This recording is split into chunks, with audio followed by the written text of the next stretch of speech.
Junior ডাক্তারদের জন্য এত মানুষের প্রাণ চলে যাচ্ছে। তো তার মানে পুরো ব্যাপারটাকে উনি জুনিয়র ডাক্তারদের ঘাড়ের মধ্যে দিতে চাইছেন। তাহলে সিনিয়র ডাক্তাররা কি করেন? সেই দুর্নীতি সম্বন্ধে একজন স্বাস্থ্যমন্ত্রী হয়ে তিনি কিছু জানেন না? তো তিনি তো সবকিছুরই মন্ত্রী আছেন যেগুলো দিয়ে আসল সরকার চলে, তাহলে তার দায়িত্ব তো তাকে নিতে হবেই। মুখ্যমন্ত্রী তার মানে এইখানে আসতে, ধর্ণামঞ্চে আসতে বাধ্য হলেন। আগের বার বলেছিলেন পদত্যাগ করবেন, কিন্তু পদত্যাগ বলা আর তার অ্যাকশন নেওয়া সেটা তো কোনোটাই মিলছে না। কিন্তু আজকে তিনি আবার এসছেন তাদেরকে কোনোভাবে মানুষের সিম্প্যাথি নেওয়ার জন্য, এবং মানুষ দেখবে যে মুখ্যমন্ত্রী নিজে ছুটে এসছেন জুনিয়র ডাক্তারদের কাছে। কিন্তু দেখা গেল যে উনি নিজে বলেই চলে গেলেন, উনি নিজেই কথা বললেন যে দাবিগুলো ডাক্তাররা রেখেছিল, যার জন্য তারা আলোচনা চেয়েছিল। আমরা তো লাইভ টেলিকাস্টই দেখছিলাম আমরা সবাই, এবং সেখানে একবারও উনি জিজ্ঞেস করেননি যে আপনারা কি বলতে চান। উনি একার বক্তব্য রেখে চলে গেলেন।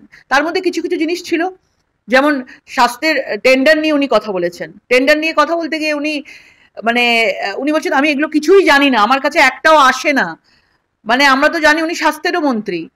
তো এত বড় এত কিছু দুর্নীতি হয়েছে, স্বাস্থ্য দপ্তর থেকে অনুদান গেছে বিভিন্ন হসপিটালে, সরকারি হসপিটালে, সেই অনুদানগুলো কোথায় কোথায় গেছে, কি হয়েছে, এত বছর ধরে প্রায় এত বছর 200 কোটি টাকার সেই অর্গান র্যাকেট চলছে, সেই দুর্নীতি সম্বন্ধে একজন স্বাস্থ্যমন্ত্রী হয়ে তিনি কিছু জানেন না। দ্বিতীয় কথা, তিনি বলছেন যে আমরা আমি একা সরকার চালাই নাই, প্রথম শুনছি। আগেরবার শুনেছিলাম 294টা বিধানসভার উনিই নাকি ক্যান্ডিডেট, আর কেউ না। তাহলে এখন বলছেন একা সরকার চলে না, তাহলে কাদের দিয়ে চলে? স্বাস্থ্যমন্ত্রী দিয়ে চলে, স্বরাষ্ট্রমন্ত্রী দিয়ে চলে, হোম মিনিস্ট্রি সব দিয়ে চলে।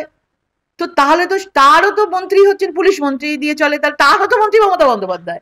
তো তিনি তো সবকিছুরই মন্ত্রী আছেন যেগুলো দিয়ে আসল সরকার চলে, তাহলে তার দায়িত্ব তো তাকে নিতে হবেই।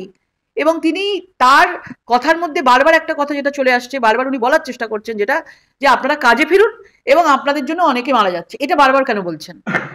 তারা নিজেরা বলছেন 93,000 টোটাল ডক্টরের মধ্যে 7,000-7,500-এর কাছাকাছি জুনিয়র ডক্টর রয়েছে।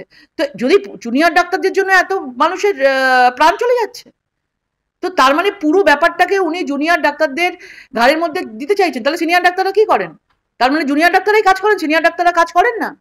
এবং সেটা পরিষ্কারভাবে বোঝা যাচ্ছে যে দায়টা ওনাকে চাপানোর চেষ্টা করছে, এবং বিভিন্নভাবে তারা চেষ্টা করে যাচ্ছে, মুখ্যমন্ত্রী বিভিন্নভাবে চেষ্টা করে যাচ্ছেন যে বিভিন্নভাবে চেষ্টা করে যাচ্ছেন যে কিভাবে হোক জুনিয়র ডাক্তারদের দমানো যায়। যেমন বারবার করে নিয়ে খাবার খাবেন না, কেন, কিসের জন্য? সাধারণ মানুষ যাচ্ছে সেখানে। আরে দেখছি আমাদের অনেক বন্ধু বান্ধবরা যাচ্ছে, তারা খাবার নিয়ে যাচ্ছে, বিভিন্নভাবে যাচ্ছে, ডাইরেক্টলি ইনডাইরেক্টলি নানাভাবে আমরা সবাই সাহায্য করার চেষ্টা করছি। তো খাবার না খাওয়ার কথা বলছেন কেন? কোথায় একটা ভয় ধরানোর চেষ্টা করছেন। এবং রোগী কল্যাণ সমিতি ভেঙে দেওয়া হবে বলছেন। তো রোগী কল্যাণ সমিতির এতদিন ধরে যে এত দুর্নীতি হয়েছে সেগুলোর তদন্ত হবে না? পুরো সরকারি দপ্তরে বিধায়ক থেকে শুরু করে বিভিন্ন অ্যাডমিনিস্ট্রেশন বলুন, পুলিশ বলুন, অনেক ওখানকার তৃণমূলের সঙ্গে নানা রকম যুক্ত রয়েছে সব নেতা মনে করেন, ডাক্তার মনে করেন, কি মনে করেন, তারা যে ওইখান থেকে লুটছে পয়সা, তো সেখানে কোনো তদন্ত হবে না? উনি আজকে ভেঙে দিলাম মানে ভেঙে দিলাম।